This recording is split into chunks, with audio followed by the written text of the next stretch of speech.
여러분 안녕하십니까? 정관용입니다.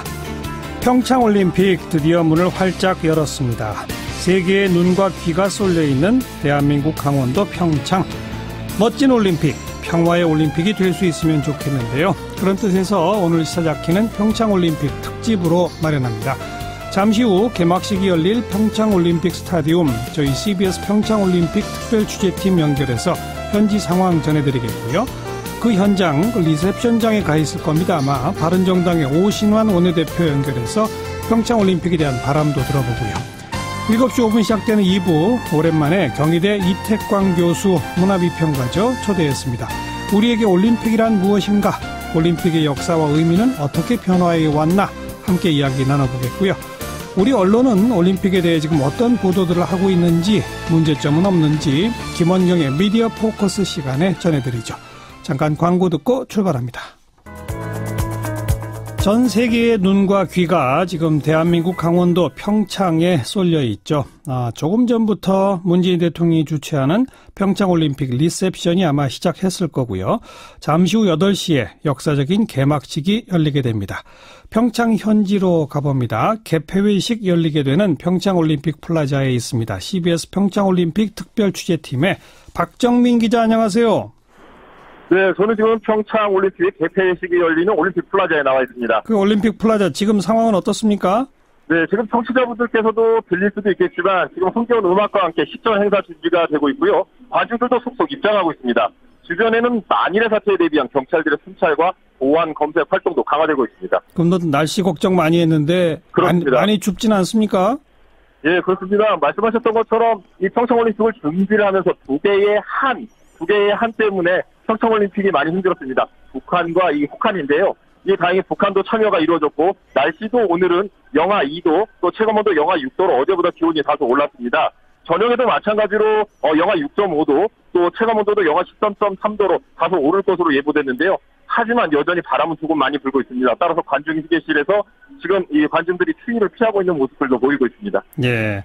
그 개막식에는 김여정 북한 제1부부장을 비롯해서 북한 대표단도 다 참여하는 거죠? 예, 그렇습니다. 조금 전 저녁 조간 뉴스를 통해서 저희 CBS에서도 보도를 해드렸지만 북한 김정은 위원장의 동생인 김여정 노동당 중앙위 제1부부장과 이 김영남 최고인민회의 상임위원장 이름도 이천공항을 통해 들어와 평창 동계올림픽 개막식 참석을 위해 조금 전 평창 KTX 진구역을 빠져나와 리셉션에 참여하는 것으로 그렇게 전해지고 있습니다. 네. 그 밖에 또 다른 귀한 손님들 외국에서 많이 오셨죠? 네, 맞습니다. 16개 나라 정상급 외빈들이 참석할 예정인데요. 안토니아 구테우스 유엔 사무총장을 비롯해 프랑크 발터 슈타인마이어 독일 대통령, 폴란드 대통령 등이 참석 명단에 이름을 올렸습니다. 한반도 주변 4강 미중 러일 정상중에선 아베 신조 일본 총리만 참석하고요. 또 관심이 높았던 이 도널드 트럼프 미국 대통령의 가족은 이번 평창올림픽에 참석하지 않을 전망입니다. 이 밖에 전직 대통령 가운데 유일하게 초청된 이명박 전 대통령은 예정대로 참석할 것으로 전해졌습니다. 예. 그분들은 자리 배치나 동선이 어떻게 됩니까? 네, 통상적으로 G20 등 국제회의에서의 의전 서열은 국가 원수에 이어 행정수반, 국제기구 수장 등의 순이고 같은 직책에서는 재임 기간에긴 순서대로 자리 배치와 동선이 정해집니다. 하지만 의전 서열은 국익에 따라 정치적 판단을 할 수도 있고 또 국가별 역학관계를 고려해 특별히 배려될 수 있다는 점이 변수인데요. 역사는 결국 사진 한 장으로 남는다는 말이 있듯이 오늘 평창올림픽 개막식에서 이들의 한 장면을 주목해야 하는 이유기도 합니다. 네, 누가 누구 옆에 있는지 이런 거 하나하나가 다 화제거리가 되겠죠. 지금부터 이제 개막식은 어떻게 진행이 되는 겁니까? 네, 3만 5천석 규모의 평창올림픽 플라자에서 열릴 개막식에서는 행동하는 평화라는 주제로 진행되는데요. 세계인과 함께 행동으로 평화를 만들어 나가겠다는 의미를 담았습니다. 네. 북한 선수단과 예술단, 응원단 등 약 500명이 한국을 방문함에 따라 이런 평화 메시지는 더욱 선명하게 전달될 것으로 예상되는데요. 메시지 평화를 전달할 주요 매개체는 역시 공연입니다. 잠시 뒤 8시 종소리와 함께 시작하는 개막식 공연에는 5명의 아이가 등장하는데요. 강원도에서는 이들은 평화를 찾기 위해 시간여행을 떠나는 내용으로 구성됩니다. 예. 또 한국의 역사와 문화를 탐방하며 우리 속에 내재된 조화와 융합 정신을 감각적으로 표현할 예정입니다. 그런 공연이 끝나고 이제 선수단이 입장하는 거죠? 네, 그렇습니다. 각국 선수단이 이 한국 순으로 입증하게 되는데요. 92개의 참가국 가운데 남북한 선수단 190여 명은 마지막 순서로 한반도기를 앞세워 개막식장에 들어섭니다. 이 35명의 남북 여자 아이스하키 단일팀도 전원 참석할 것으로 알려졌는데요. 남북 공동 입장은 2000년 시드니 하계올림픽 이후 10번째이자 2007년 창춘 동계아시안게임 이래 12년 만에 이루어지게 됐습니다. 선수단 본진 맨 앞에서는 지지도 남북이 공동으로 맡게 됩니다.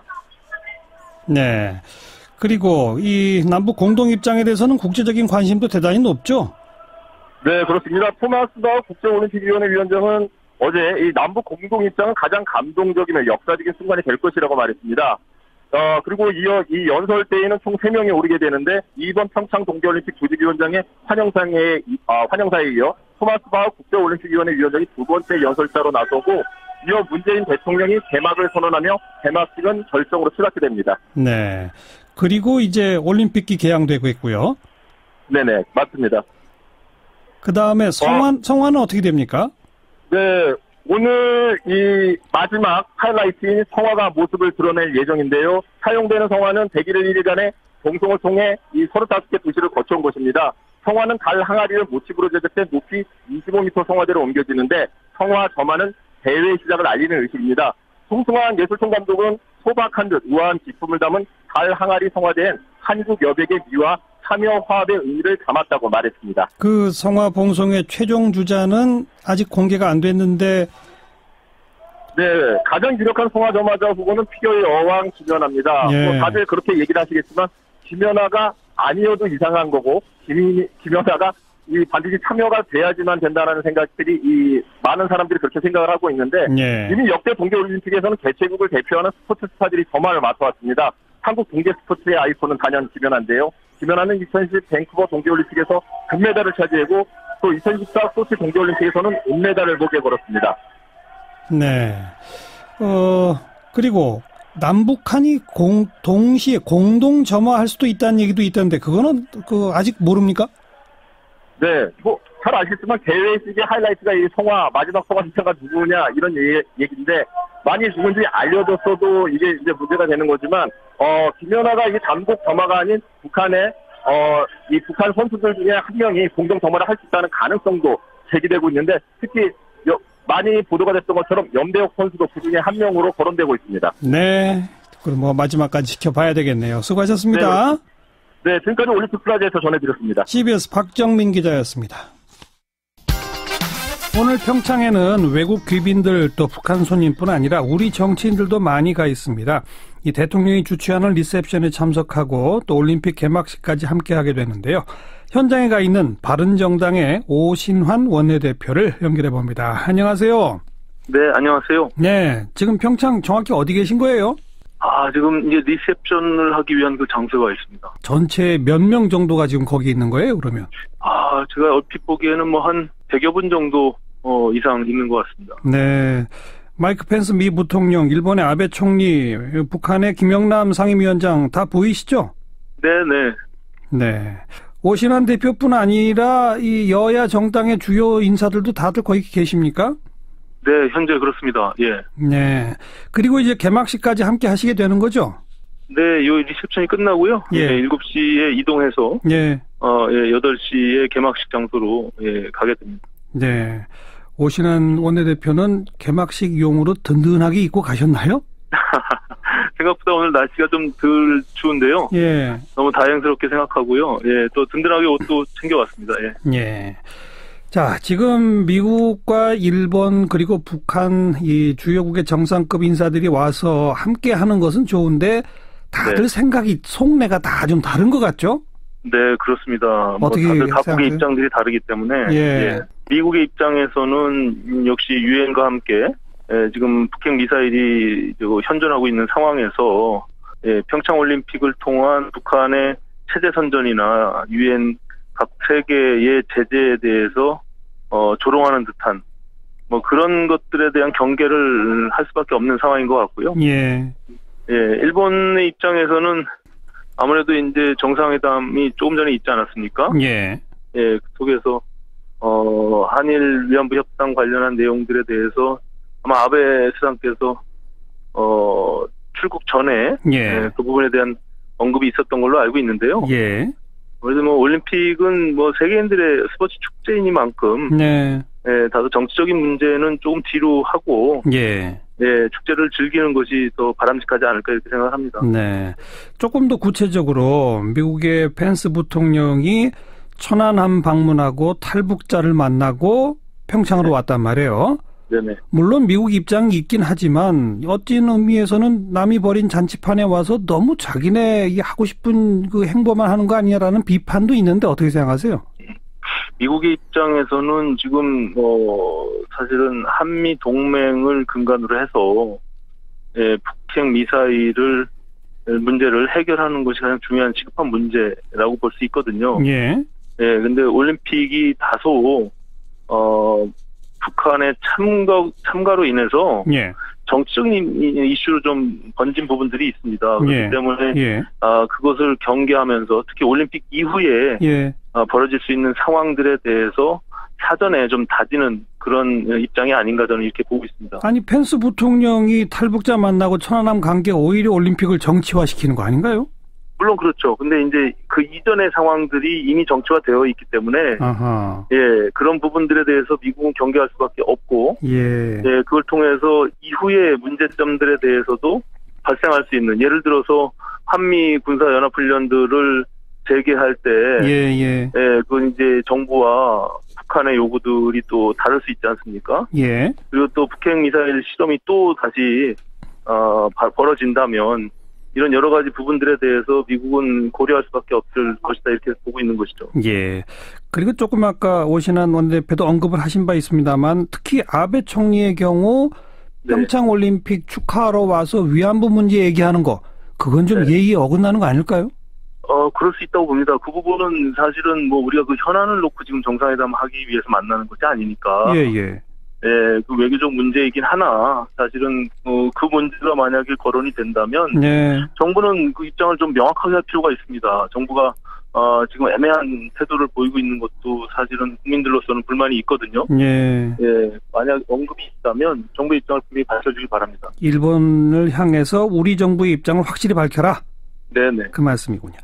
자, 자유한국당 같은 경우는 지금 평양올림픽 뭐 홍준표 대표도 지금 그 옆에 아마 같이 계실 텐데 SNS에 홍준표 대표는 리셉션에 참석하지 않았습니다. 참석 안 합니까? 네네. 개막식에 온다고 합니다. 개막식에만. 네네. 근데 뭐 SNS에 평양올림픽으로 둔갑한 평창 동계올림픽 개막식에 참석하지만 마음이 착잡하다 이렇게 했어요. 개막식에는 참석하는데요. 이 리셉션에는 참석하지 않는 것으로 정한 것 같습니다.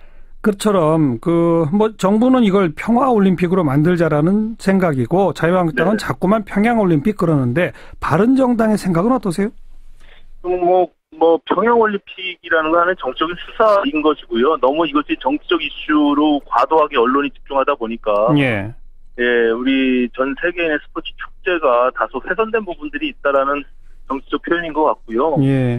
우리는 뭐 정치적인 정쟁을 좀 뛰어넘어서 대화의 물꼬는 뭐 환영할 만하지만 또 그 이후에 벌어질 수 있는 안보 상황에 대해서도 우리가 만반의 준비를 다 하는 것이 바람직하다 이렇게 보고 있습니다. 딱 중간적이시군요. 그러니까 대화 물꼬 환영하고 북한 참가도 환영하고 평창올림픽 잘 돼야 하고 그러나 또 안보 문제는 안보 문제로 따로 따르고 이거군요. 그렇습니다. 그거는 뭐 현존하고 있는 문제이기 때문에 북핵 미사일 완벽한 비핵화 문제를 어떻게 우리가 이 대화 물꼬를 유지하면서 갈 수 있느냐 이것이 이제 현 정부의 중요한 관건이 아니겠습니까? 그렇죠. 평양 올림픽 이렇게 딱 부르는 걸 바른정당은 동의 안 하시는 겁니까? 그것은 하나의 정치적 수사이기 때문에요. 뭐 각 정당이 판단할 문제다 이렇게 보고 있습니다. 그러니까 바른정당은 그 용어 안 쓰시는 거예요? 네, 저희는 초기에 사실은 그런 너무 과도하게 정치화되는 부분들에 대해서 언급이 있었던 부분들도 있는데요. 그것을 가지고 계속적으로 무슨 정적 공세를 할 그런 뜻은 없습니다. 북한의 김정은 위원장 동생 김여정 노동당 제1부부장이 온 것이 어떤 의미로 보자면 그 북한의 이 체제 선정의 활용점정이다라고 하는 식으로 비판하는 목소리도 있고 그렇지 않다. 북한이 그만큼 이 평창올림픽에 공을 들이는 것이다. 이런 해석도 있는데 오신환 원내대표는 어떻게 해석하세요? 그 김여정 부부장뿐만이 아니라 최휘 체육위원회 위원장, 유엔 제재에서 면제를 시켜줬는데요. 이런 부분들이 사실은 고도의 북한의 전략 전술로 보일 수도 있습니다. 네. 왜냐하면 이게 미국의 독립 제재 그리고 유엔의 제재 대상자 이들이기 때문에 네. 예, 우리 한미 동맹에 대한 균열 또 유엔의 대북 제재를 무력화하려고 하는 이런 의도로 비춰질 수도 있다. 저는 이렇게 보고 있습니다. 예. 예. 네. 지금 뭐 일각에서는 물론 추측성 보도이긴 합니다만 예. 김여정 제1부부장이 문재인 대통령을 북한으로 초대할 것이다. 이런 예상 보도도 나오는데 어떻게 생각하세요? 그거 뭐 예측하기 어렵겠죠. 만약에 김정은 위원장의 친서나 혹시는 구두 친서를 갖고 왔다면 예.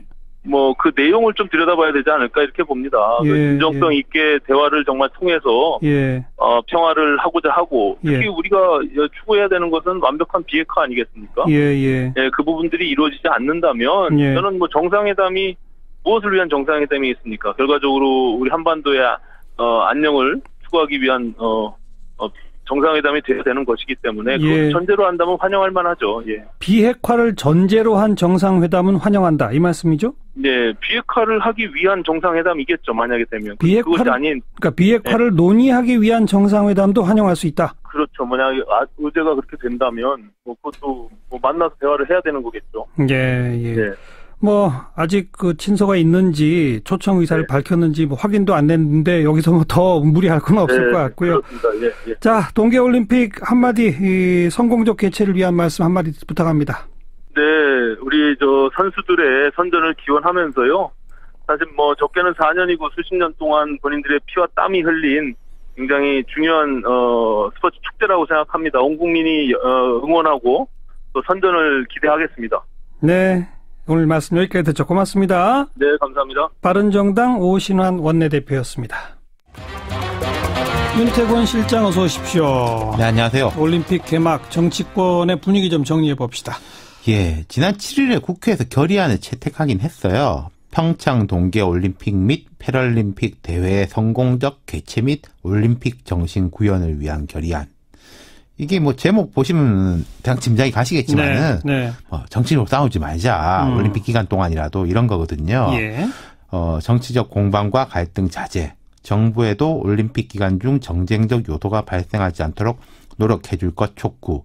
평창 올림픽이 한반도의 영구적인 평화 정착의 이정표가 될 수 있도록 정부 노력 지원. 이런 게 담겼습니다. 네. 근데 이것도 사실 미국 상원에서 이 평창 올림픽 결의안을 채택한 게 있어요. 그렇죠. 그러다 보니까 우리는 이런 것도 못하고 뭐 하냐라는 이야기 때문에 부랴부랴 한 것도 같은데 좀 전에 언급하셨지만은 홍준표 대표 평양 올림픽 개막식 참석하지만 마음이 착잡하다 이런 이야기 했지 않습니까? 각 당들이 나름대로 올림픽 마케팅 써먹는 거죠.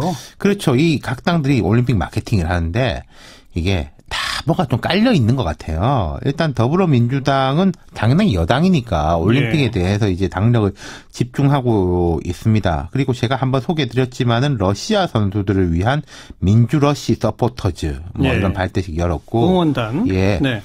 이 최고위 회의장의 이제 뒤에 백드롭이라고 하죠. 여기도 평화 평창 동계올림픽을 응원합니다. 이런 문구로 바꿨는데 자유한국당이 재밌는 게 평창올림픽 성공을 위한 태극기 달기 캠페인 이걸 추진하고 있어요. 예. 올림픽 태극기 좋은 일인데 이 태극기 배지 달기 프로필 사진에 태극기 담기 등의 행사를 진행하고 있는데 이건 사실은 한반도기, 그렇죠. 단일팀 이런 데 대한 정치적 대응이 쫙 깔려 있는 거라고 봐야 되겠죠. 근데 결의안에서는 정쟁 자제라고 했습니다만 이미 정쟁은 벌어지고 있죠. 그렇죠. 어떤 면에서 보면은 올림픽 기간에는 별 싸울 일도 없는 게 국회가 제대로 안 돌아가니까 싸우고 싶어도 못 싸우는 게 아니냐 싶지만은 이미 국회가 파행이잖아요. 맞아요. 예. 그러니까 권성동 법사위원장 사퇴 요구 이것 때문에 법사위에서 이제 민주당이 먼저 보이콧을 했지 않습니까? 네. 한국당이 맞불로 어제 국회 전체 다 보이콧이다. 그랬다가 또 이제 결의안 해놓고 하루 만에 이러냐라고 하니까 보이콧을 각 상임위의 법안 소위로 폭을 줄였어요. 줄이긴 줄였습니다. 법안 소위를 보이콧한다는 건 아무튼 법안 처리는 없다는 얘기 아닙니까? 그렇게 봐야죠. 조금 아까 윤태권 실장도 무심결에 어차피 이 올림픽 기간 중에는 국회 잘 가동 안 된다 이렇게 말하던데 그건 말이 안 되는 겁니다. 올림픽은 올림픽이고 국회는 국회죠. 법안 심의해서 빨리 처리해야 할 민생 법안이 한두 가지가 아닌데 이 참 문제예요. 정치권에 다른 일정은 없어요? 정치적인 일정들이 몇 개가 있어요. 뭡니까? 이재호 전 장관이 대표인 늘푸른 한국당이라는 원외 정당이 있습니다. 좀 그 이명박 전 대통령하고 가까운 축들이 만든 당인데 12일에 해산하고 한국당으로 다 들어옵니다. 뭐 이 자체 주장으로는 당원이 한 4만 명 된다고 그래요. 근데 이거는 뭐 이명박 전 대통령 엄호 차원이 아닌가 싶어요. 딱 그렇게 읽히네요. 예. 지금 분위기대로라면 올림픽 마치자마자 검찰이 이 전 대통령 부를 건데 그게 이제 거기에 대항하는 액션인 거죠. 네.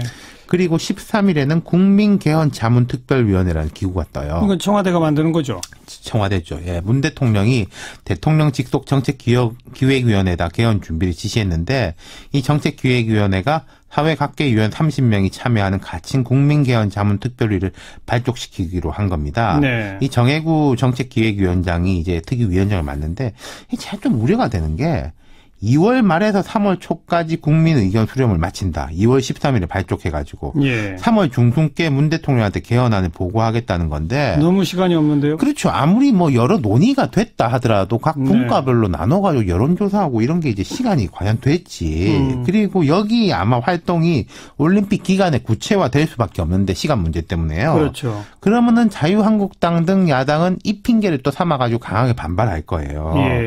이렇게 보면은 설날 연휴를 기점으로 보시면 될 것 같아요. 설날 연휴 전에는 조금 이렇게 살이다가 설날 연휴 끝나고 나면 또 좀 오고 가고 치고 받고 하지 않을까 싶습니다. 알겠습니다. 수고하셨어요. 감사합니다. 윤태권 실장이었습니다. 시사잡기 1부 마치겠습니다. 7시 5분에 뵙죠.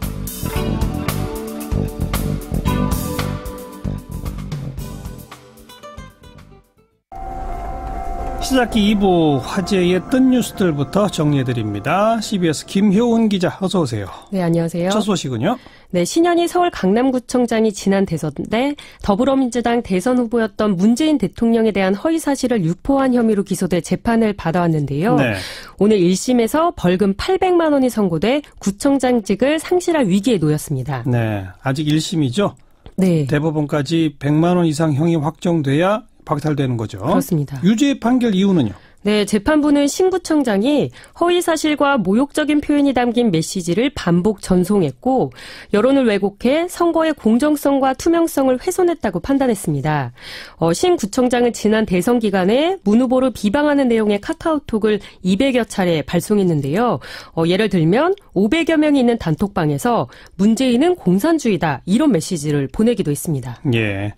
근데 이제서야 1심이 끝났으니까 6월이면 임기가 끝나는데 대법원 판결은 그전에는 뭐 내려질 리가 없겠죠. 네. 이와 별도로 신 구청장은 지금 공금 횡령 등의 혐의로 경찰이 구속영장을 신청한 바 있고 검찰이 지금 보안 수사를 지시한 상태니까 그것도 지켜봐야 되겠고요. 자, 다음 소식은요.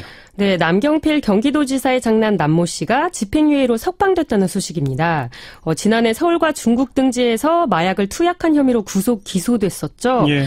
남 씨가 오늘 1심에서 징역 3년에 집행유예 4년을 선고받고 풀려났습니다. 재판부는 유죄를 인정하면서도 남 씨가 범행을 깊이 반성하고 있는 점, 가족들이 재발 방지를 약속했던 점 등을 참작했다 이렇게 밝혔습니다. 마약 관련 뉴스가 또 있던데요. 네, 가수 백지영 씨의 남편이죠. 영화배우 정석원 씨가 해외에서 필로폰을 투약한 혐의로 긴급 체포됐습니다. 뭐 경위가 알려진 게 있습니까? 네, 경찰에 따르면 정 씨는 최근 호주 멜버른의 한 클럽 화장실에서 외국인 친구들과 함께 필로폰을 투약했고 어제 저녁에 입국했는데요. 익명의 제보를 받은 경찰이 정 씨를 인천공항에서 체포했다가 주거지가 일정한 점을 감안해 집에 돌려보냈다고 합니다. 예. 네, 그리고 간이 소변 검사에서 마약 양성 반응이 나왔다고 하고요. 정 씨도 투약 사실을 인정한 것으로 알려졌습니다. 네, 다음 소식은요. 네, 문재인 대통령의 아들 준용 씨가 평창 동계올림픽 기념 전시회 특혜 의혹에 대해 사실 무근이라는 입장을 밝혔습니다. 특혜 의혹이 우선 뭡니까? 네, 우선 전시회에 대한 설명부터 드려야 될 것 같은데요. 그 동계올림픽 개최 기간에 맞춰 평창에서 국내외 작가들이 참여하는 미디어 프로젝트라고 있습니다. 예. 여기 참여하는 작가 중 한 명이 문준용 씨고요. 여기까지는 지난달 초에 언론에 보도됐던 내용인데 지난달 말에 바른정당 대변인이 대선 때 논란이 됐던 준용 씨의 고용정보원 취업 특혜 의혹을 다시 거론하면서 전시 작가 역시 공정한 심사로 선발되지 않았을 의혹이 있다. 이렇게 논평을 냈습니다. 네. 네, 그리고 미디어아트 조직위원장이 민주당 이석현 의원이라는 점도 이런 의혹을 증폭시킨다고 밝혔는데요. 예. 그렇다고 해서 뭐 구체적인 근거를 제시하지는 않았습니다. 예. 여하튼 이걸 민주당 김현 대변인이 논평으로 반박하면서 정치권 공방으로 번졌는데요.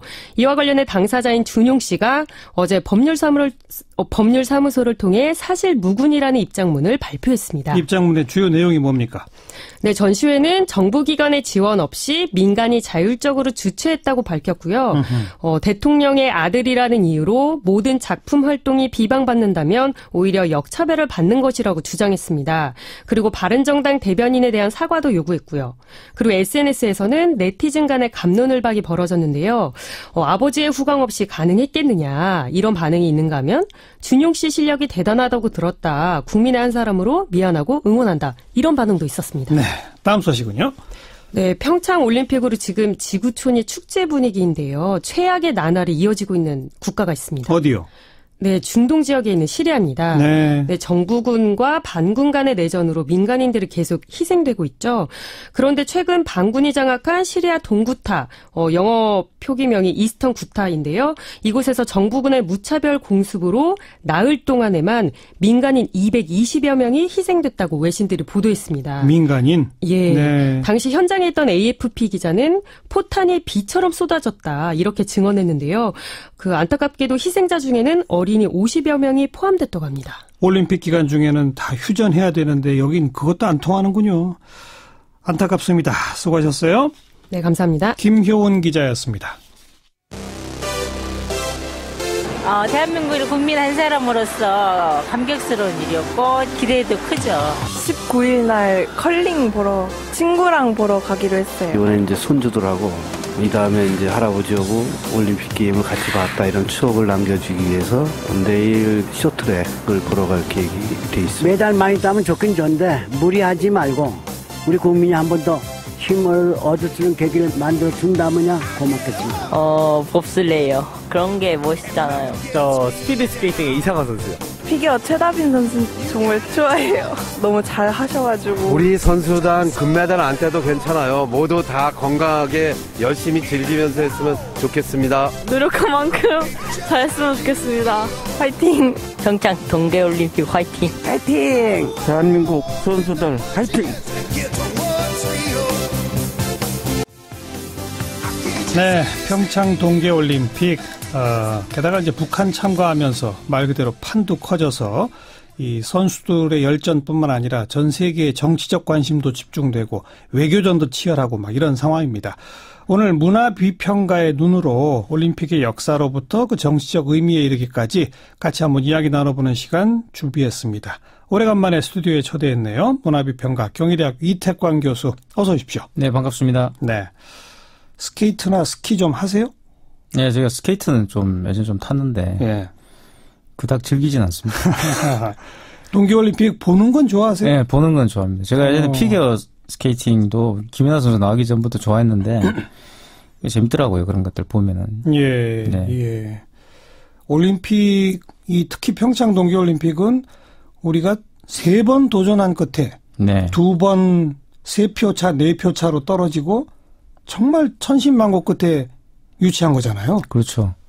그러니까 비슷한 스포츠 경기가 많이 열리니까 이제 평창 동계올림픽도 어떻게 보면 뭐 크게 의미가 없는 것처럼 보일 수도 있습니다. 하지만 1988년 올림픽 이후 최초로 열리는 올림픽이에요. 그렇죠. 그 30년 만에 열린 올림픽이기 때문에 예. 좀 감회가 남다르지 않을까 이런 생각이 듭니다. 사실은. 네, 물론 이제 하계 올림픽보다는 동계 올림픽이 조금 인기가 떨어지긴 하지만 그렇죠. 그래도 국제적 위상은 대단하죠. 대단하고 또 하계 올림픽과 더불어서 올림픽을 대표하는 두 축 중에 하나죠, 사실은. 자, 올림픽의 시작 어디서부터입니까? 이 사실 아마 들으시면 아마 깜짝 놀라실 거예요. 올림픽의 시초는 사실은 고대 그리스라고 알려져 그렇죠. 있는데 예. 지금 우리가 알고 있는 올림픽은 사실 17세기 때부터 영국에서 있었습니다. 1896년 네. 그때 아니에요? 그는 이제 지금 우리가 알고 있는 IOC에 의해서 주최된 올림픽인 거고요. 예. 그 이전부터 유럽에서 계속 올림픽이라는 것을 해왔어요. 그러니까 17세기? 네, 17세기 영국에서 1600년대 네, 카츠월드라는 곳에서 그 영국에 가시면은 미들란드라는 곳이면 셰익스피어 생가 근처에 있는 도시인데요. 예. 도시는 아니군요. 시골이군요. 그 평원에서 펼쳐지던 경기가 올림픽이었어요. 그때도 4년에 한 번씩 했어요? 그렇진 않았죠. 그러니까 왕이 마음에 들면 하는 거였고, 안 하면 안 하는 거였고, 이런 건데. 예. 사실, 이 4년에 한 번씩 하는 것도 역시 또, 누가 만들었다고 전설에 의해서 전해지냐 그러면 헤라클레스입니다. 그래서 4년에 한 번씩이 그냥 임의로 정한 게 아니라 전설에 등장합니다. 그러니까. 그래서 헤라클레스가 12개의 과제를 하도록 되어 있는데 평생 동안. 네. 그 과제를 완성한 뒤에 스타디움을 짓고, 4년마다 한 번씩 자기가 했던 그런 경기들을 다시 되풀이하는 그건 정말 전설이죠. 정했다. 이런 전설이 있는데 거기에 맞춰서 지금 4년마다 한 번씩 개최를 한다고 보시면 되겠어요. 네. 근대올림픽의 시작, 그것의 정신적 기초는 어디에 있다고 보십니까? 지금 금방 제가 말씀드렸듯이 이게 아마추어 선수들의 게임이었다라는 걸 기억하실 겁니다. 지금은 이제 구분이 없어져 버렸고 대부분 다 프로 선수들도 출전하는 게임이 되어버렸는데 왜 아마추어 정신을 살리는 그런 게임으로 설정이 됐냐면 바로 그 유럽의 휴머니즘. 어떻게 보면 이제 상당히 이제 보수적인 어떤 그런 휴머니즘이죠. 그 휴머니즘에 기초한 유럽적 인간 정신을 계승하자. 이런 생각이 깊었고요.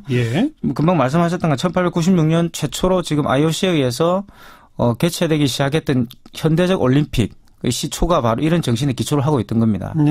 근데 이제 처음에 이 1859년에 사실은 이 IOC 올림픽 전신이 모양새가 갖춰지고요. 아테네에 이제 최초의 올림픽 스타디움이 만들어집니다. 그 이유는 바로 1856년 그 자파스, 에반젤리코 자파스라는 독지가가 있었어요. 부자가. 그 독지가가 이 그리스 왕이었던 그 당시 오토 왕에게 기부를 하면서 이 돈으로 올림픽 그 스타디움을 지어가지고 올림픽 경기를 다시 리바이벌 했으면 좋겠다. 과거에 하던 거를. 이제 그거였죠. 근데 그 뒤로 이제 재정이 굉장히 어려워졌다가 그걸 이제 미국 그 당시 대통령이 테디 루즈벨트입니다. 프랑클린 루즈벨트가 아니고 그 테디 루즈벨트가 이 쿠텐베르크 남작과 의기투합해가지고 다시 리바이벌 하자. 그래서 이제 국가적 지원을 하게 되는 거죠. 그래서 아마 지금 미국 가보시면 이 루즈벨트 대통령이 세운 올림픽 파크가 있어요. 그 당시에. 그래서 미국과 유럽이 합작해가지고 어떻게 말하면 유럽의 어떤 고대 정신을 또 휴머니즘을 계승하자. 이런 정신이 최초의 올림픽 정신이었다 볼 수가 있는 거죠. 우리 1896년 쿠베르탱 이렇게만 기억을 했는데 미국의 대통령이 그렇게 큰 역할을 했어요. 루즈벨트 굉장히 큰 역할을. 만약에 없었다면 아마 지금 우리가 알고 있는 올림픽 없었을 겁니다. 미국과 유럽의 정신이 이걸 만들어낸 정치적 목적은 뭐라고 보세요? 재미있는 것은요. 이미 1850년대 때 올림픽 클래스라는 것을 만들어요. 뭐죠? 올림픽 클래스. 그러니까 올림픽 정신을 계승하고자 하는 그런 독지가들이나 이런 사람들이 모여가지고 클럽을 만드는 겁니다. 그 클럽에 어떤 멤버십이 있는 것이고 그 사람들이 쉽게 말하면 올림픽 운동을 합니다. 이게 중요한 게 뭐냐면 운동이었다는 거죠. 처음에. 그렇고 정신운동. 운동적으로 전개해야 사실 처음 이게 시작할 수 있죠. 그래서 아마추어 정신에 기반을 둔 운동 경기였던 겁니다. 그리고 그게 믿음은 바로 이제 건강한 신체, 건강한 정신 같은 인간성 회복이라든가 이런 어떤 메시지가 들어있었던 거예요. 전 세계 평화 뭐 이런 건 없었어요? 물론 그게 이제 평화라는 것도 들어가는 거죠. 그런데 상당히 흥미로운 것은 평화라는 개념은 상당히 이제 계몽주의적 개념입니다. 유럽에서 본다면. 그러니까 예전에는 평화라는 말을 잘 쓰질 않았고요. 평화라는 말 자체가 굉장히 좀 금기시되는 말이었어요. 근데 물론 말씀하셨던 올림픽이 되면 구체적으로 이제 평화라는 말이 생기는 거고. 근데 이 평화라는 개념도 전쟁이 없는 상태를 말하는 겁니다. 거기는 예를 들어서 강자가 전쟁 억지력을 발휘해 가지고 전쟁을 일으키지 않는 그런 균형 있는 상태를 유지하는 것도 평화가 되는 거예요. 그렇죠. 그런 균형을 유지하자라는 것이 올림픽의 핵심이죠. 그리고 이건 이제 국가 대 국가의 메달 경쟁 이런 형식으로 치러지잖아요. 처음부터 그랬습니까? 그렇지 않죠. 아마추어 정신인 것처럼 역시 이것도 쿠베르탱 남작이 이런 것을 만들게 되는 계기는 공화주의적 정신이었다고 볼 수가 있어요. 그래서 시민이라는 개념이 여기에 들어 있습니다.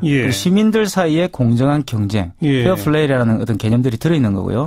그 시민을 육성하는 게 이 경기의 목적이었어요. 건강한 신체, 건강한 그래서 정신. 국제적 그 시민권. 굉장히 이제 일반적으로 아마 임마누엘 칸트라는 그 독일 철학자가 있는데 그 사람이 말했던 걸 영구 평화론과 굉장히 부합하는 그런 개념이죠. 거기서도 보면 코스모폴리타니즘과 시민권이라는 개념이 같이 가는데 그런 세계적 시민을 길러내는 목적이었다는 거죠. 세계 시민, 국제적 시민권, 코스모폴리타니즘. 그렇죠. 휴머니즘. 그런 것들이 다 굉장히 건강하고 좋네요. 그러니까 그게 물론 이제 유럽 중심주의라 비판을 받을 수는 있지만 아하. 지금 와서 예. 어쨌든 그것이 하나의 어떤 그 최초의 운동으로서 성립했던 이념이었다 볼 수가 있죠. 네. 그런데 우리는 올림픽 그러면은 뭐 어느 나라 금메달 몇 개, 뭐 은메달 몇 개 그거 맨날 하잖아요. 그러니까 원래 창시 때는 그런 게 없었어요. 네, 그런 게 아니었습니다. 그러니까 물론 이제 그거를 이제 비판을 이제 하는데 정치적인 어떤 이유에서 비판을 하는 사람도 많이 있지만요. 이런 어떤 올림픽이 결정적으로 이제 이 변화를 겪게 되는데 그게 1984년입니다. 바로 올림픽? 이제 LA 올림픽. 최초의 흑자 올림픽이죠. 예. 이게 무슨 말인가 그러면 그 이전까지 올림픽이라는 것은 흑자냐 적자냐 이런 게 별로 중요하지 않았다는 겁니다. 그리고 또 이제 이게 소련이나 동구권이 그 당시에 참여하면서 올림픽이 가지고 있었던 기본적인 아마추어 정신이 좀 훼손이 되죠. LA 올림픽에는 근데 사회주의권이 불참하지 않았나요? 그때 불참했죠. 그죠. 근데 이제 소련이나 동구권이 참가하게 되면서 88 올림픽부터 또 참가했죠. 다시 들어오게 되는데 왜 이 동구권이나 소련이 참여하면서 이 올림픽 정신이 조금 이제 바뀌냐 그러면 여기에 선수들은 사실 프로 아마추어 구분이 없잖아요. 그렇죠. 국가가 육성한 선수로서 그러니까 프로 팀이 없으니까 메달을 다 휩쓸어 버리는 거예요. 맞아요.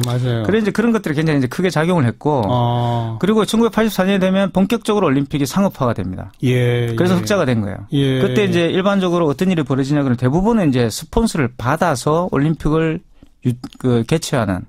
그러니까 이제 독지가가 돈을 내면 그걸 가지고 올림픽을 개최하는 거였는데 1984년 미국 올림픽은 최초로 그런 스폰서십을 팔아요.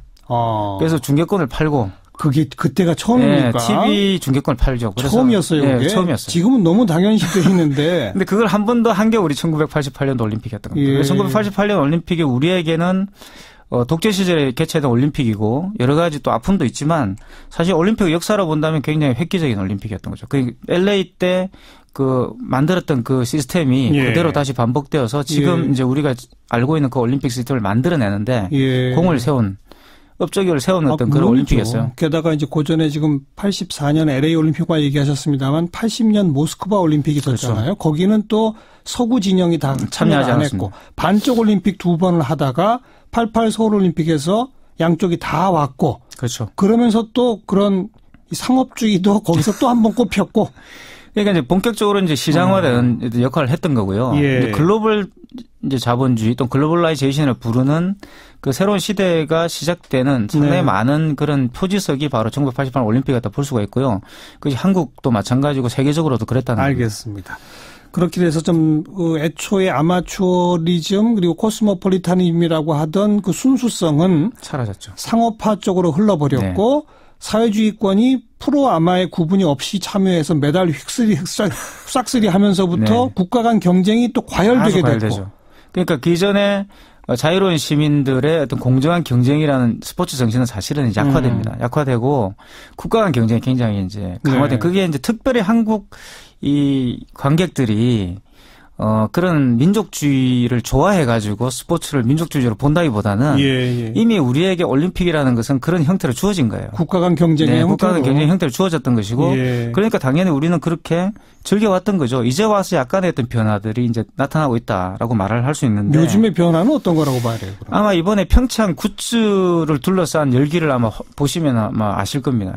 저는 이게 이제 계기가 박태환 선수라든가 김연아 선수 같은 새로운 선수들의 유행들이 등장하면서 나타났다고 보고요. 일단 선수들의 위상이 굉장히 높아졌고요. 과거에 비해가지고.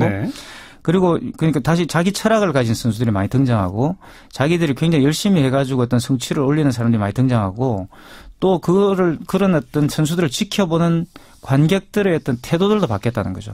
이제는 말 그대로 스포츠로 즐기는. 금방 우리 정 선생님이 동계올림픽이 아무래도 약간 인기가 없지 않느냐는 건 우리 세대 때 이야기인 것 같아요. 요즘 젊은 세대는 동계올림픽이 굉장히 인기가 높습니다. 왜냐하면 일단 스키를 타고 스노보드를 타고 겨울 스포츠를 많이 즐기잖아요. 그런 것들이 굉장히 크다고 볼 수 있고 그래서 이제는 좀 스포츠로 즐기는 분위기가 나타나고 있죠. 국가 간 치열한 과도한 경쟁 이것에서 조금 더 벗어나고. 근데 제 생각은 그거예요. 그게 과연 무쪽 자르듯이 탁 자를 수 있느냐. 또 그러면서 김연아 선수가 한국인이기 때문에 또 좋아하는 것도 있고 저는 그 두 가지가 사실은 좀 복합적이지 않느냐. 대신에 이제 요즘 젊은 세대들은 확실히 본인이 즐기는 스포츠의 일종으로 이걸 보고 있다라는 거죠. 항상 근데 제 기억에는 올림픽 때마다 꼭 메달 색깔에 우리 연연하지 맙시다. 그렇죠. 참가의 의미가 있습니다. 열심히 한 모든 선수에게 박수 칩시다. 우리 맨날 그렇게 말은 하는데 그런데 왜 그 집계는 꼭 해야 되는 거예요?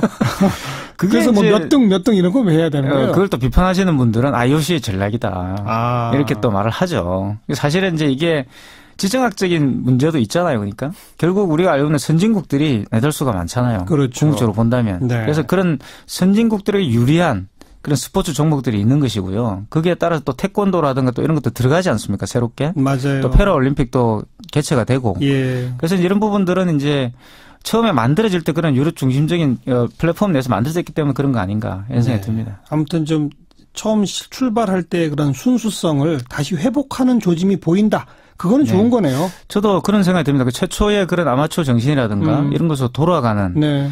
지금은 이제 그런 논의를 좀 해봐야 되지 않을까 싶고요. 알겠어요. 올림픽을 즐기는 방식에서도 그런 태도들이 드러나면 좋겠다는 생각이 듭니다. 30년 전 88 올림픽 나름 한국 사회에 큰 영향을 미쳤잖아요. 그렇죠. 그걸 한마디로 요약하면 어떤 영향을 미쳤다고 보십니까? 가장 큰 건 한국 시장이 개방된 겁니다. 개방. 해외로 개방됐고. 글로벌화의 시작. 네. 그리고 이제 세계 시민이라는 새로운 패러다임이 한국에 들어오게 됐죠. 그렇죠. 그것이 무엇이었든 간에. 예.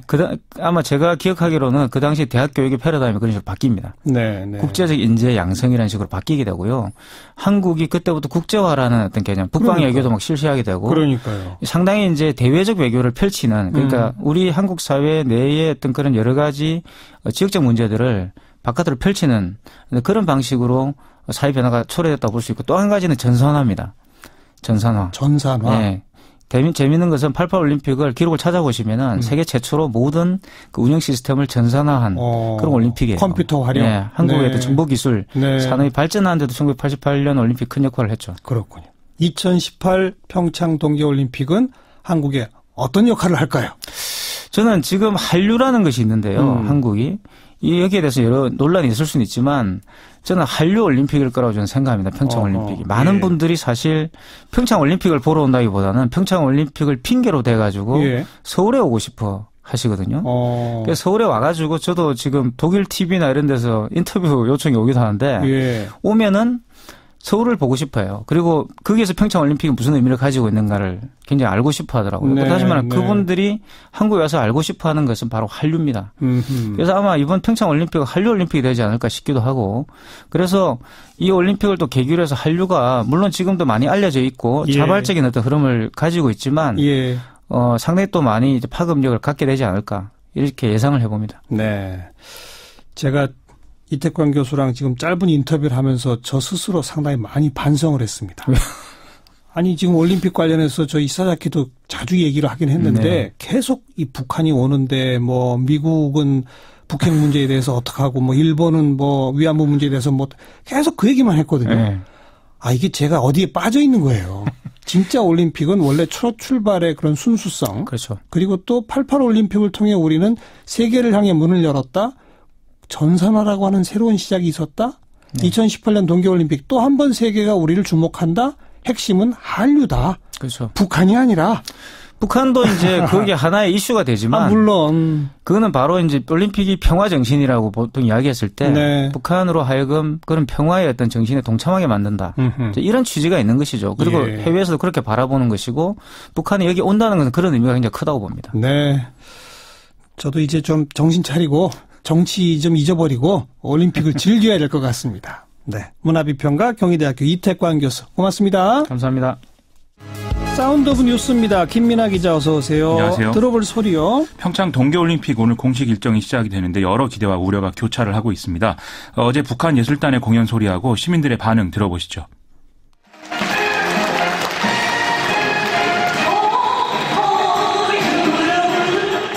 오래도록 얼어붙었던 온 땅이 녹아서 봄이 온 듯한 그런 분위기예요. 같이 하면 좋지. 선수들 의견이 반영이 잘 안 된 것 같아서. 매번 속는 거 아닙니까? 우리가 속아도 알면서도 가지 않으면 안 되는 관계예요. 소통을 시도하는 시발점은 될 거라고 생각하고 있어요. 통일이 되기 위한 미천은 될 것 같아요. 이번에 같이 하는 걸 다른 나라에서도 보고 하면 남북한이 이제 화합이 된다는 생각을 할 것 같아요. 또 왔다 갔다 하면은 뭐 통일도 될 수도 있잖아. 평창 올림픽에 평화의 통일이 됐으면 좋겠어요.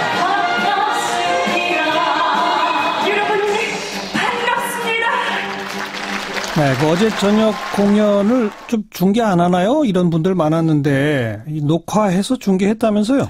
그렇습니다. 강릉 아트센터에서 진행된 어제 공연 내용을 오늘 지상파 3사가 오후에 이제 녹화 방송을 이제 했다고 합니다. 네. 이게 이제 정치적 내용을 거의 뺀 북한 노래 8곡, 남한 노래 13곡, 세계 각국의 다양한 음악 25곡 이렇게 편성을 해서 공연을 만들었는데 예. 완성도가 이제 좋았다고들 하고요.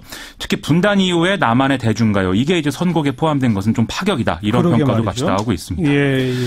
북한 예술단 기술진 이제 그 내일 모레 서울 공연을 위해서 오늘 오전 9시 40분쯤에 서울로 이미 출발을 했다라고 하고요. 본지는 오늘은 이제 묵호항에 정박 중인 만경봉 92호에서 휴식을 취하고 내일 오전에 서울로 이동해서 오후에 국립극장에서 리허설을 진행하겠다고 합니다. 네. 그리고 많은 국민들이 조금 이렇게 관심 가지면서도 걱정했던 게 아이스하키 남북 단일팀이잖아요. 그렇습니다. 지금 분위기가 어떻대요? 남북 단일팀 선수들 처음에는 좀 쓰는 말도 다르고 해서 서먹서먹했는데 이 선수들 본인들하고 그 세라 머리 총감독의 노력으로 상당히 좀 분위기가 올라왔다 이렇게 보도가 나오고 있습니다. 그리고 좀 해프닝이 있었던 것 같은데요. 한겨레 신문 어제 보도를 보면은 머리 총감독이 코칭 스태프하고 남북 선수 전원이 참가하는 해안 피크닉을 준비를 해서 좀 단결 의식을 고취시키려고 했는데 네. 평창 동계올림픽 조직위원회가 경기나 훈련 일정이 아니다라는 이유로 이 선수단 수송버스를 내주지 않아서 항의하는 일이 있었다라는 이런 얘기도 있었습니다. 예. 결국 택시를 타고 피크닉을 갔다는데 뭐 이런 잡음은 좀 최소화해야 되겠죠. 그 경기는 언제 시작해요?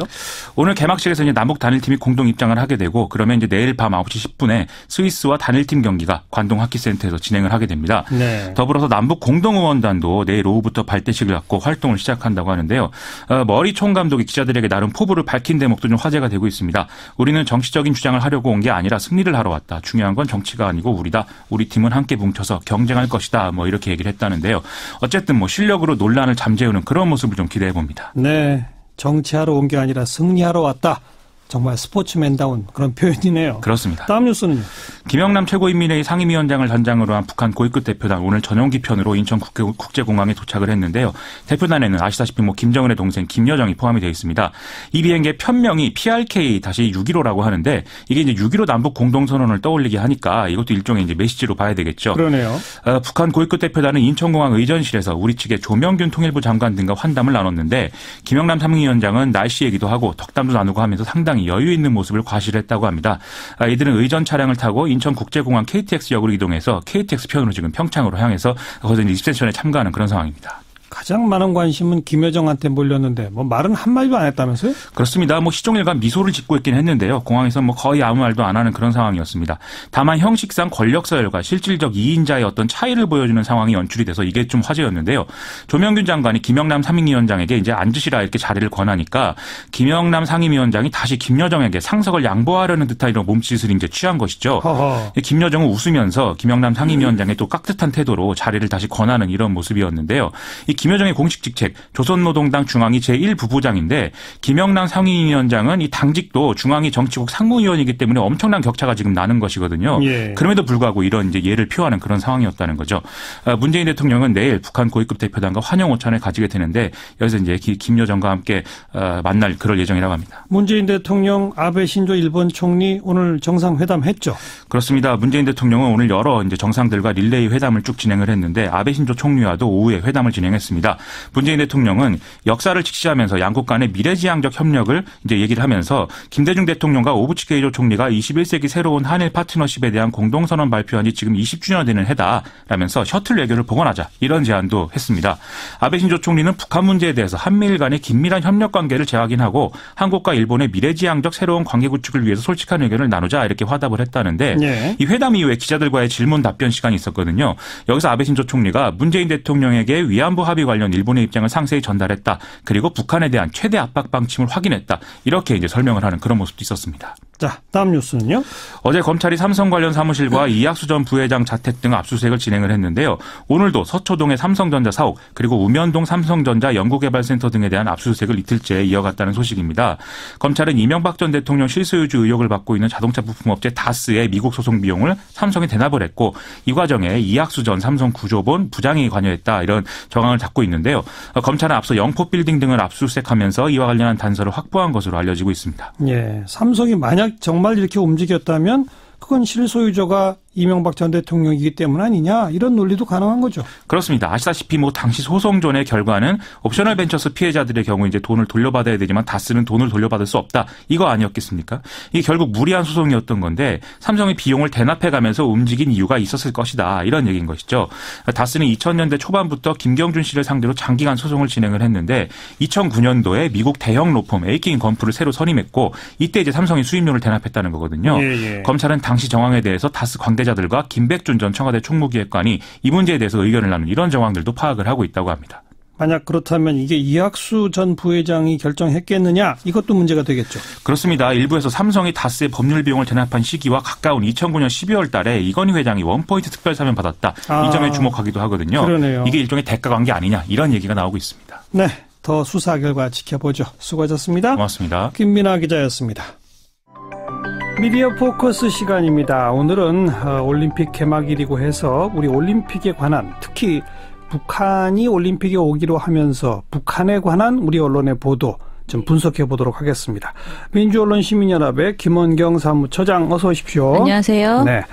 이게 이제 작년 연말까지만 해도 뭐 핵실험, 미사일 실험해서 냉랭하다가 네네. 1월 1일 김정은의 신년사 이후 분위기가 급반전해서 이제 오늘까지 오고 있는 거 아니겠습니까? 그렇죠. 예. 그동안의 보도를 한번 쭉 좀 한번 되돌아봅시다. 예, 그 1월 1일 신년사에서 북한 김정은 위원장이 파격적으로 남북대화 및 평창 올림픽 참여를 제안하면서 분위기가 반전됐잖아요. 예. 그런데 조선일보와 동아일보 그리고 종편 그리고 보도 전문 채널인 연합뉴스TV와 YTN을 중심으로 김정은 신년사가 나온 그 시점부터 남북대화를 굉장히 부정적인 것으로 묘사하는 보도가 많았습니다. 예. 이들의 주장을 요약하면 북한이 평창 올림픽을 참가해서 상당히 무리한 요구를 할 것이다. 물론 남북대화도 외교인 만큼 국가 안보 차원에서 당연히 득실을 치밀하게 따져봐야 합니다. 이건 당연한데요. 문제는 일부 보도에서 유언비어에 가까운 음모론을 과도하게 펼쳤다는 것입니다. 예컨대 어떤 겁니까? 예를 들어서 채널 A 뉴스 탑10이라는 프로그램에서 1월 2일에 패널로 나온 정미경 전 자유한국당 의원이 북한 선수단이 이제 방남할 때 크루즈를 타고 올 것이다. 그런 예상이 있다라는 말이 있었어요. 그러자 크루즈를 남한이 이제 지원할 가능성이 있다라고 하면서 북한이 돈을 욕심낼 것이다. 만약 크루즈에 돈이 실려 있다면 어떻게 할 것인가. 자꾸 이런 의심이 든다고 주장을 했어요. 그러니까 우리 정부가 크루즈에 현금을 실어서 북한에 지원할 수 있다는 그런 좀 망상에 가까운 그런 논지였습니다.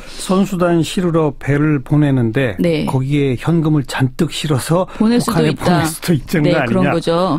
상상력이 대단하네요. 또 연합뉴스TV는 남북 고위급 회담이 열렸던 1월 9일 뉴스특보를 편성해서 상세히 보도를 했는데요. 여기에서 김여정 선전선동부 부부장의 파견 여부도 다뤘습니다. 지금은 이제 1 부부장입니다. 네네. 패널로 나온 신인균 자주국방 네트워크 대표께서 뭐라고 하셨냐면 김여정이 직접 현장에서 진두지휘하면서 모랑본 악단이나 미녀 응원단을 보여주면 우리 국민들이 여자들에 대해서는 더 우리가 마음을 조금 넓게 열어보고 보기 때문에 저렇게 예쁘고 가녀린 여자들이 잘 웃는 그런 나라를 우리가 공격해야 한다면 공격해야 되는 걸까?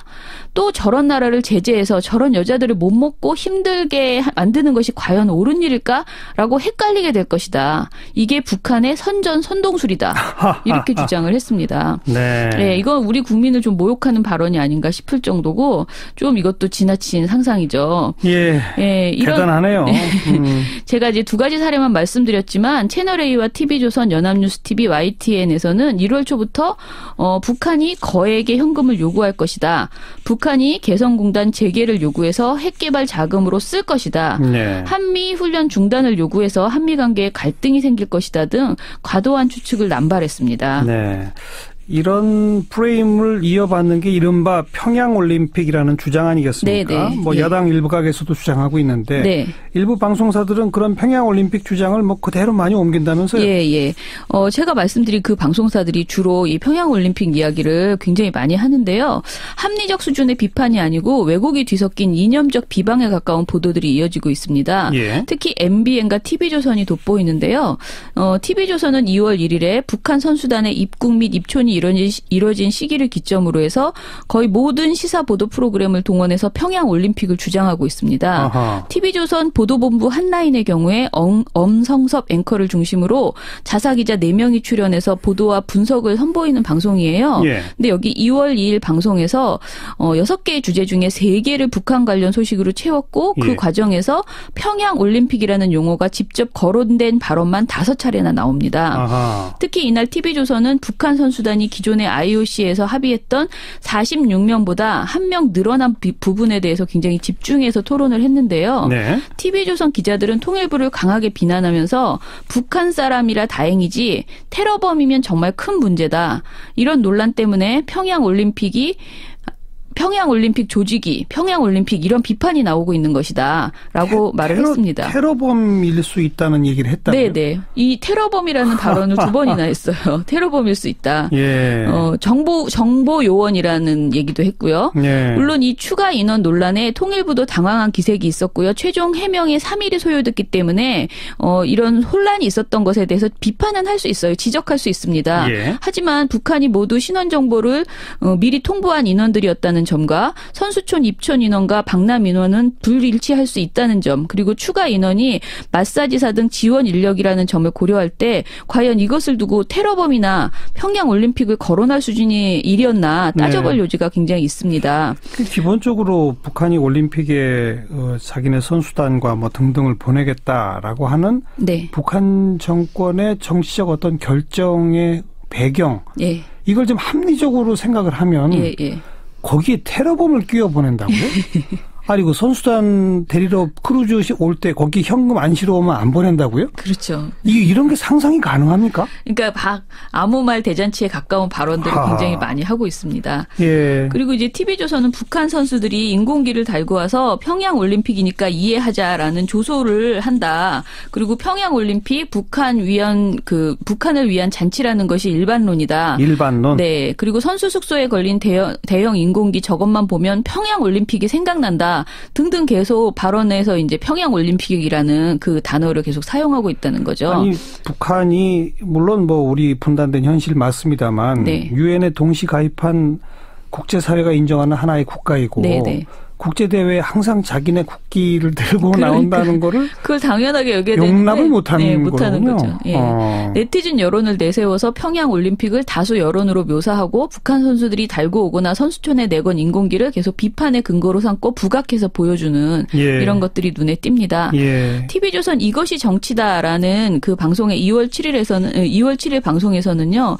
TV조선 김미성 기자가 패널을 비판하면서 평양올림픽을 주장하는 장면도 연출됐는데 이게 패널을 비판해요? 네. 그러니까 북한의 김여정 부부장 파견을 놓고 긴 시간을 대담을 나누다가 패널인 최진봉 교수가 북한이 올림픽 성공 개최를 바라는 마음을 보여주기 위해 파견한 것이다라고 평가를 하니까 네. 김미성 기자가 곧바로 그러다 평양올림픽이 되면 어떻게 하죠? 라고 물어봅니다. 예. 그러자 최 교수가 절대 그럴 일 없다. 보수 언론에서 그렇게 얘기하지만 우리 언론이 또 너무 김여정에 집중하고 유난 떨며 일거수일투족 조명하면 안 된다. 그렇게 하면 김여정이 중심이 된다라고 반박을 했습니다. 네. 그러자 김미성 기자가 평론가로서 중심을 잡고 생각하셔야 될 게 김여정에 집중할 만하다. 김여정은 자기 형도 죽인 김정은이 공주님으로 떠받드는 유일한 혈육이니 의미가 크지 않나. 네. 그러니 평양올림픽이 된다. 이렇게 발언을 했습니다. 예. 굉장히 좀 당황스럽죠. 논박이 이어지자 진행자 윤정호 앵커가 김미선 앵커가 말하는 건 김여정에게 관심이 쏠리다 보면 평창올림픽의 본류보다는 외부 것들에 신경이 쓰이는 게 아니냐 우려하는 것이다라고 정리를 억지로 했습니다. 그런데 전체적으로 보면은 평양올림픽이라고 인정하지 않는 최진봉 교수를 혼내는 듯한 이런 발언이었습니다. 김여정이 오면 평양올림픽이 된다? 네네. 뭐 혹시 가짜 뉴스나 오버 같은 건 없어요? MBN의 시사 스페셜 2월 4일 방송에서는 8일 예정된 북한 예술단의 공연을 다루던 중에 패널 배승희 변호사가 이런 말을 합니다. 2030 세대를 중심으로 인공기를 태우는 운동을 하고 있는데 심정이 이해된다. 우리가 태극기를 달지도 못하게 북한 스키장 갈 때 태극기를 떼라고 했다. 라는 발언을 했습니다. 그래요? 그런데 장윤선 기자가 이것은 가짜 뉴스라고 지적을 했어요. 그리고 진행자 김만음 씨가 남북 선수 모두 겉옷을 입고 있어서 국기가 보이지 않았던 것이다라고 예. 급하게 사후에 정정을 했습니다. 그러니까 북한 스키장 훈련하러 갈 때 태극기 떼라는 것은 엄연히 없었던 네네, 얘기다? 없었던 것이다. 속에 태극기 달고 있었다? 네네. 그나마 이렇게 정정이 이루어지긴 했지만은 방송에서 검증이 부족한 내용들을 그대로 말하고 있는 것이죠. 예. 예. 근데 참 아무튼 뭐 북한의 고위급도 옵니다만 네.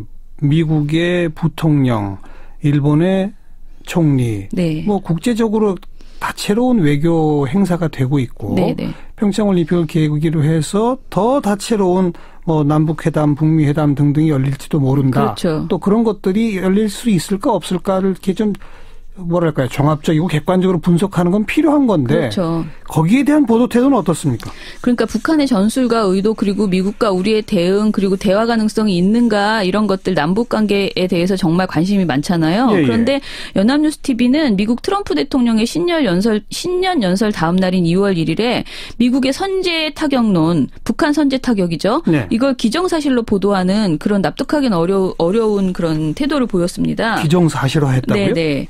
연합뉴스TV의 뉴스포커스 2월 1일 방송에서요. 2시간여 동안 뉴스를 보도하고 중간에 20분 정도 전문가가 대담을 하거든요. 네. 근데 1일 방송에서 22분간 대담하는 동안에 대북 선제 공격 가능성이 높다는 발언만 무려 11차례나 나왔습니다. 어허. 이날 나온 분은 김정봉 전 국정원 실장과 신인균 자주국방 네트워크 대표인데요. 예. 이 두 분이 방송에서 이미 다른 방송에서도 도를 넘은 대북 초강경 태도 그리고 확인되지 않은 북한 관련 정보를 많이 말씀하시는 분들이에요. 예. 근데 이분들이 이 방송에서는 미국이 북한을 공격할 것 같은 느낌, 우리 정부의 의사와 상관없이 미국이 언제라도 전쟁할 수 있다 등 사실과 다르거나 사실을 확인할 수 없는 예. 그야말로 주관적인 추측을 수차례 꺼내 들었습니다. 예. 심지어 진행자들이 여차하면 선제 공격도 충분히 할 수 있다는 게 결코 허언이 아니다라는 등의 수위 높은 발언을 이어가기도 했습니다. 그러니까 우리 정부의 동의 없이 군사 행동을 이분들은 원하는 건가요?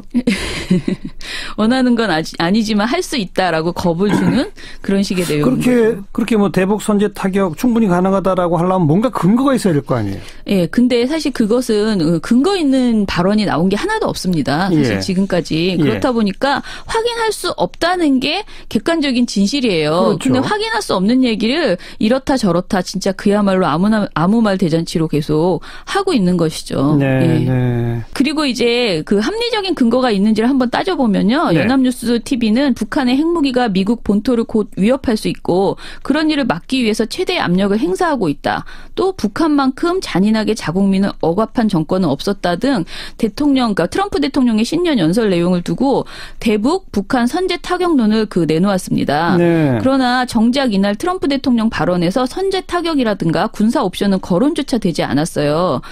그리고 논란이 되었던 코피 전략이라는 거 있었잖아요. 예. 이것도 백악관은 거론조차 되지 않은 전략이라고 선을 그었습니다. 예. 미국 내부에서도 선제 타격에 대해서는 부정적 인식이 널리 퍼져 있는 게 사실입니다. 아니, 이건 뭐 우리가 다 알죠. 네. 그러니까 대북 강경 자세의 일환으로 네. 군사적 옵션도 우리 테이블에 있다 정도만 살짝 그렇죠. 말하고 네. 또 한편에서는 그러나 그건 아니다라고 예. 또 하고 네. 계속 그러고 있는 거 우리가 예. 알죠. 그렇죠. 그런데 이제 연합뉴스TV가 여기에 추가로 근거를 든 것이 이란, 이라크, 시리아 등 중동의 사례를 듭니다. 그러면서 트럼프 대통령이 북한을 인권 탄압 국가로 비판한 점에 착안해서 중동에서도 인권을 비판한 후에 공격했다라면서 이것이 유사하다라고 내세웁니다. 우리가 중동하고 똑같다고요? 아무튼 복잡한 사실관계와 역사는 따져봐야 되지만 아무튼 한국과는 경우가 다른데 너무 무리한 주장을 하고 있다라는 것이고요. 예. 신인균 씨는 미국 정부는 한국과 일본에 있는 미국 시민들을 보호할 의무가 없습니다. 없다고요? 예, 이렇게 말했어요. 그 미국 시민들은 스스로 자신들의 안전을 챙겨야 돼요. 라면서 대북 선제 타격을 옹호하는 발언도 내놨습니다. 대단한 분이시네요. 네. 네. 아무튼 미국 정부가 한국 내 미국 시민들을 보호하지 않아도 된다라는 이런 황당한 말을 했다는 게 정말 있을 수 없는 이야기거든요. 예. 그래서 방송이 너무 그야말로 확인되지 않는 얘기들을 막 하는 이런 패널들을 많이 지금 전문가로 방송에 내놓고 그렇군요. 있다. 이렇게 보시면 됩니다. 또 하나 빼먹지 말아야 될 게 북한이 예술단, 응원단 등등을 보도하면서 네. 우리 언론이 지나치게 선정적으로 보도한다. 네. 이런 지적은 사실 오래전부터 있었잖아요. 예. 제가 지난번에 여기 방송에서도 살짝 현송월 단장 왔을 때 예, 그렇다고 했습니다. 근데 이제 사실 1월 21일 북한 예순단 점검단 방남 당시 이미 여론의 문매를 맞은 바 있고요. 네. 그때에도 어느 식으로 보도를 했냐면은 YTN과 연합뉴스TV가 언론을 통틀어서 굉장히 하루 종일 가십 왜곡 보도를 양산을 했습니다. 네. 두 방송사가 하루 종일 방송하는 보도만 방송하는 채널이잖아요. 보도 전문 채널이니까. 그러다 보니까 북한 점검단 방남 당일날 중계 화면을 계속 내보냈어요. 그러면서 대담도 계속 같이 했는데요. 그런데요. 연합뉴스TV는 21일과 22일 오전 6시부터 10시까지 뉴스 특보를 편성해서 24시간 중계 체제를 가동했죠. YTN은 특보는 편성하지 않았지만 이제 뉴스마다 계속 북한 점검단 방남을 중계했습니다. 그런데 이 방송에서 타 매체와 마찬가지로 현송월 단장 에 대해서 과도한 가십 보도를 집중했고요. 패션은 기본이고 외모 평가, 임신 여부까지 여부? 네, 불필요한 정보가 만연했습니다. 대표적인 얘기를 또 들어보면 연합뉴스TV의 오전 9시 뉴스 특보에서 안찬일 세계 북한 연구센터 소장이란 분이 나와서 현송월 단장을 뭐라고 하냐면 저 여자라고 계속 표현합니다. 네. 그러면서 또 다른 북한 여성에 대해서도 그 여자라고 호칭을 하고요. 2013년 3월 8일 국제 부녀절 행사에 저 여자 그러니까 현송월 씨예요. 저 여자가 첫 애를 임신하고 거기에 나와서 객석에 나와 있다. 앉아있다 노래를 불렀다. 5년 전에 첫 애를 낳았는데 그럼 그때 당시 30대에 낳았다는 것이다. 임신해서 병원 가야 하는데 노래를 시켰으니 북한에서도 김정은과의 연문서를 알고 있었다는 것이다. 도대체 이게 제가 지금 적어서 읽어드려도 무슨 말인지 모르시겠죠. 굉장히 확인되지 않은 사실을 장시간. 근데 그냥 읽어주신 걸 들어보니까 뉘앙스 상으로는 연문서를 거론한 걸로 봐서는 그 애가 그럼 그 애다? 이렇게 추정하라는 얘기입니까? 뭡니까? 아니에요. 도대체? 그건 아니고요. 나이를 추정하거나 뭔가 중요한 사람이다라는 이야기를 하는 건데 그 와중에 임신 얘기를 계속 하는 거고요. 그리고 연합뉴스TV 22일 오전 10시 뉴스 특보에서는 문근식 한국국방안보포럼 대외협력국장이 나와서 이번에 현송월이 와서 남한 미인상이 바뀔 것이다. 한국 여성은 날씬하고 살이 없는데 현송월은 그런 정도는 아니다. 라고 발언을 합니다. 또 이런 얘기도 있었어요. 웃음밖에 안 나오네요. 그렇죠. 오늘 모든 내용이 좀 그렇습니다. 22일 YTN 뉴스 Q에서는 진행자인 김대근 앵커가 현송월 단장이 믹스커피 말고 아메리카노 달라고 한 것이 인상적이다. 어떻게 보시냐라고 질문을 해요. 그랬더니 패널이 너무 현송월 단장에만 집중하면 올림픽에 초점이 흩어진다라고 지적을 합니다. 그래서 끝나는가 했더니 김 앵커가 다시 그럼에도 불구하고 관심이 많다. 북한에서는 커피가 며칠치 임금이라고 하던데요. 라면서 계속 집요하게 커피에 대해서 묻습니다.